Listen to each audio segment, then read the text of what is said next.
has indicated that the Public Policy and Research Institute of Zimbabwe publicized a doctored survey to the people of Zimbabwe, claiming that Zimbabweans supported the nonsensical Constitutional Amendment Bill number 3 of 2023. According to Julius Mawarire, the lead researcher, that is Dr. Gorden Moyo, was threatened with death if he publicized the real report.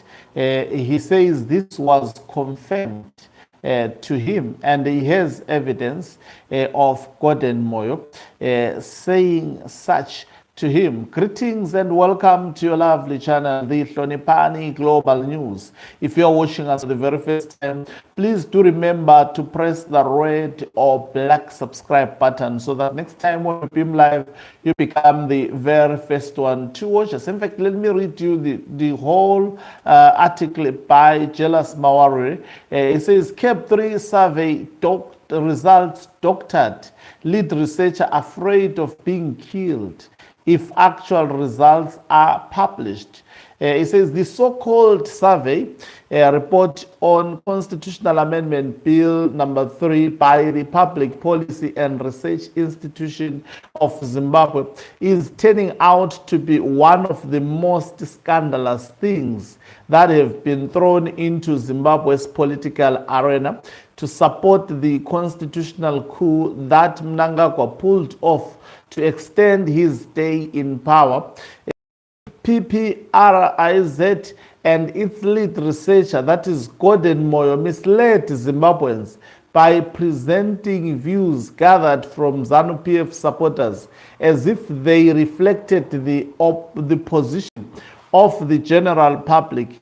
On CAB.3, they failed to disclose that the survey was an internal ZANU-PF exercise designed to measure party support for CAB.3 and assess whether the bill could withstand a referendum. Instead, PPRIZ released a PowerPoint presentation to the media purporting that the survey results were national and reflected opinions gathered from the generality of Zimbabweans, not just ZANU-PF supporters. This was a duplicitous act meant to hoodwink Zimbabweans into believing that CAB.3 had national support when the bill faced resistance even within ZANU-PF, as the actual research results showed that almost 50% of ZANU-PF supporters opposed the bill. The propaganda presentation that PPRIZ availed to the media deceitfully throws around percentages which the organization claims represent public approval of the unconstitutional changes contained in the Constitutional Amendment 3. The institution purports that 48.9% of the respondents approved election of the president through parliament, while also claiming that 51.3% Zimbabweans strongly support the extension of the president's term of office from 5 to 7 years. Ominously, the institution is now refusing to publish the full report, and the lead researcher Gorden Moyo is claiming his life could be in danger if the full report and its actual contents are availed to the public. After being continuously pestered for the report, Moyo availed the PowerPoint presentation that his organization made public, an act tantamount to sending a table of contents for someone looking for one's dissertation or book. Moyo shockingly justifies his failure to unveil the full report by claiming that there are things in the report that he felt, if published, would have gotten him killed. He even dismissed the Herald story on the survey revealing that the narrative contained in the story was totally opposite to the findings contained in the actual report. He said, if you don't read the full report and you just read that what the Herald is saying, you simply say, oh, the Public Institute is supporting this CAB.3, but read the report, you will see that it's a totally different story. He went on to say that there are things I will tell you, but I won't tell the public because they will get us killed. Some of the things are treasonous, with our government. This is a shocking revelation by the person who was central in the research and the compilation of the report. The question then is, what is in the report that Moyo would get and his colleagues killed if they were shared with the public?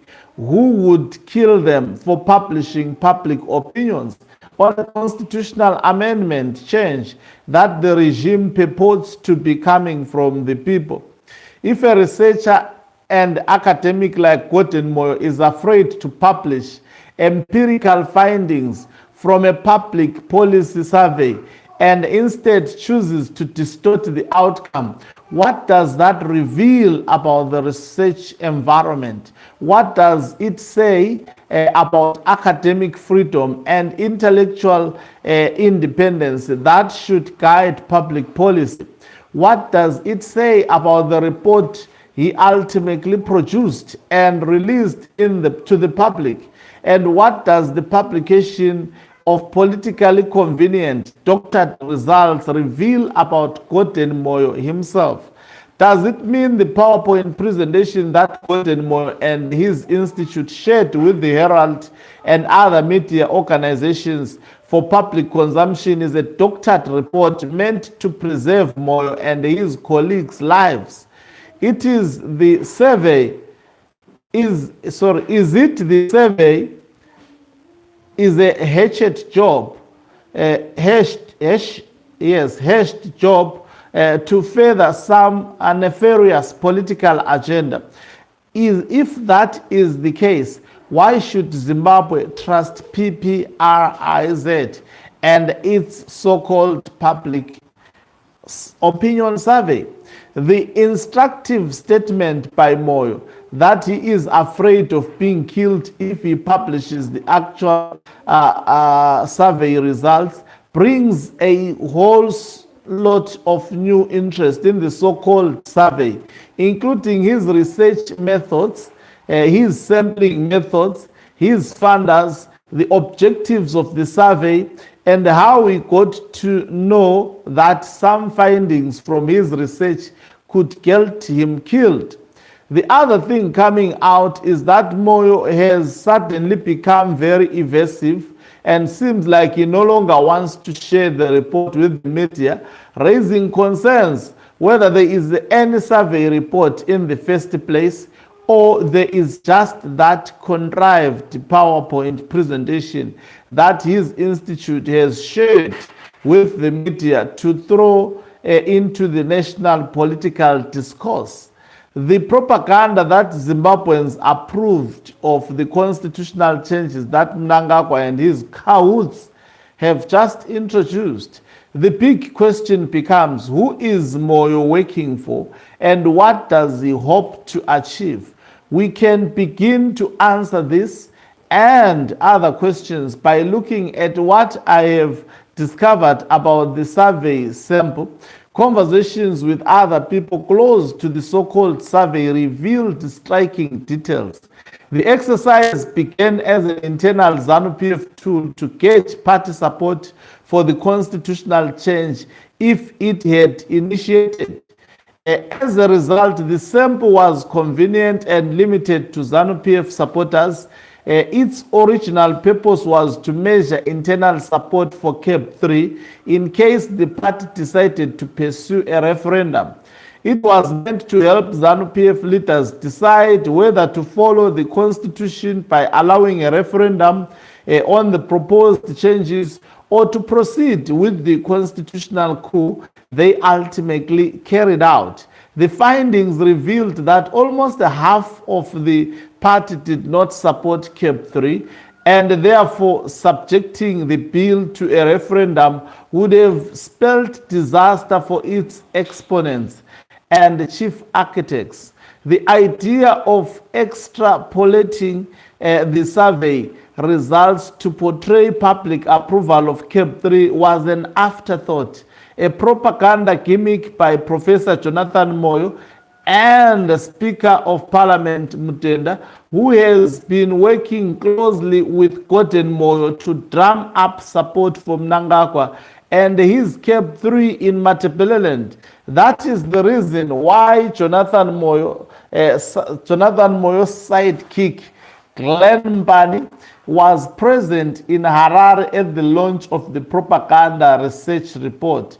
The survey was meant to justify Jonathan Moyo and Mbani's Breaking Barriers initiative. Delusions that postponing elections was fundamental to bringing peace and stability in Zimbabwe. The other issue which came out in the funding of the project, who funded it, that's where the issue of the picture that was circulated on social media comes in. That picture, fortunately, explains the funding structure, not only of PPRIZ and the John Landa Nkomo Memorial Lecture, but of the survey and Gorden Moyo's activities around drumming up for ED and CAB.3. That nexus explains why Jonathan Moyo jumped in to try and put context to Gorden Moyo's picture with Mnangagwa at State House. Jonathan Moyo's intervention was meant to divert attention from the real deal behind the John Landa Nkomo Memorial Lecture and activities around CAB.3. Jonathan Moyo panicked that the truth was just about to be exposed. The truth about who is behind the funding of PPRIZ, the survey, and the so-called John Landa Nkomo's Memorial Lecture. The survey, the Memorial Lecture, CAB.3, and ED's involvements are not unrelated. They are carefully planned events and processes meant for drumming up support for ET and CAB.3 in Matabeleland. The John Landa Nkomo Trust has become an important funding vehicle for Jonathan Moyo and his allies in the region.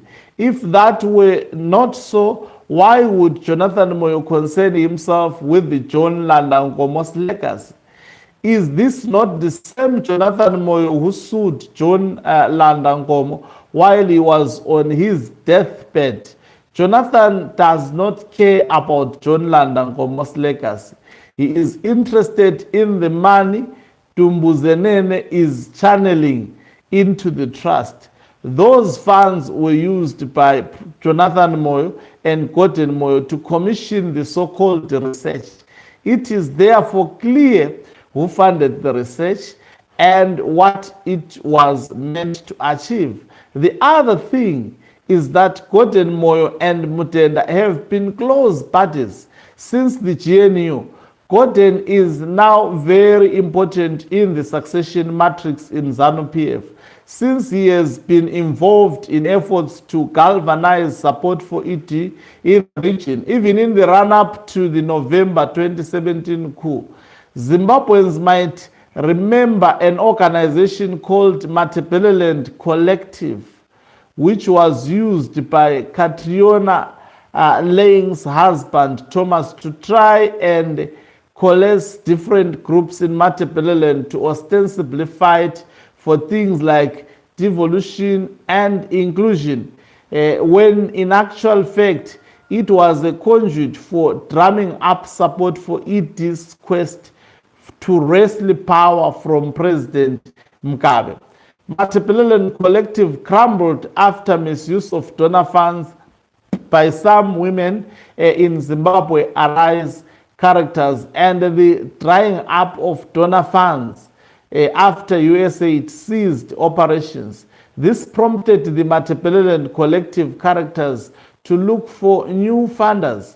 That's where ET and Tumbuzenene is weakness chief come in. They became the new donors, and PPRIZ replaced Matabeleland collective, but with the same objective of propping up Mnangagwa in Matabeleland, and Gorden Moyo is central in the operation. That is Gorden Moyo. He is not merely the academic his public persona suggests. He is a political operator who knows how to position himself for political transitions. It is public knowledge that in 2008 he used the Bulawayo agenda as a conduit for donor funds to oil the MTC election campaign. He was later rewarded with a ministerial appointment by Morgan Tsvangirai during the GNU. Now, sensing another transition, is using PPRIZ to promote Mutenda, hoping to benefit if Mutenda becomes vice president. And Mnangagwa extends his stay in office to 2030 or beyond. So, fellow Zimbabweans, the so-called public opinion survey by Gorden Moyo's PPRIZ is nothing but an internal ZANU-PF report that PPRIZ is now contriving to reflect national opinion. It shows that almost half of ZANU-PF supporters did not approve Mnangagwa extending his stay to 2030. And this informs why ZANU-PF did not want to take CAB.3 for a referendum, even when the changes in the bill touched on provisions in Section 328 of the Constitution. The only positive thing from this PPRIZ survey is the claims that only 12.5% of Zimbabweans participated in the parliamentary consultations on CAB.3, a clear indication that CAB.3 was not subjected to the public for their input. Only 12.5 Zimbabweans, that is a very small number, participated in the consultation. If only 12.5 Zimbabweans participated in the parliamentary consultative process, either physically or by way of written submissions to Parliament, what does that say about public involvement in the process that fundamentally changed the 2013 Constitution? Otherwise, the PPRIZ so-called survey is nothing other than Jonathan Moyo's usual gimmick to push mischievous political agenda. Until then, Matsimambwe. So that was Gorden Moyo, quite a pregnant statement. It's coming from Gorden Moyo, I must emphasize, but I relate with some of the issues. If you see me covering some stories, I'll be relating. So he is of the view that the Public Policy and Research Institute of Zimbabwe, which I was referring mostly on this live broadcast as PPRIZ, the report that they presented to the public is not reflective of the actual report. And Gorden Moyo cited that he feared being killed, as he cited that releasing that report would be treasonous. The actual report where Zimbabweans rejected Constitutional Amendment Bill number 3 of 2026. And an interesting account on the fraudulent report is the participation of Zimbabweans during public consultations, 12.5. People deciding to change the constitution of Zimbabwe, just 12.5. Thank you very much for watching us. If you are watching us for the very first time, please do remember to press the red or black subscribe button so that next time when we beam live, you become the very first one to watch us. You can financially support this channel by pressing the join button and be part of our members who are the heartbeat of this channel. You can equally do so by pressing the thanks button and send us stars. Ogang Mhlabane is signing off. Let me love and leave you. Let's meet on the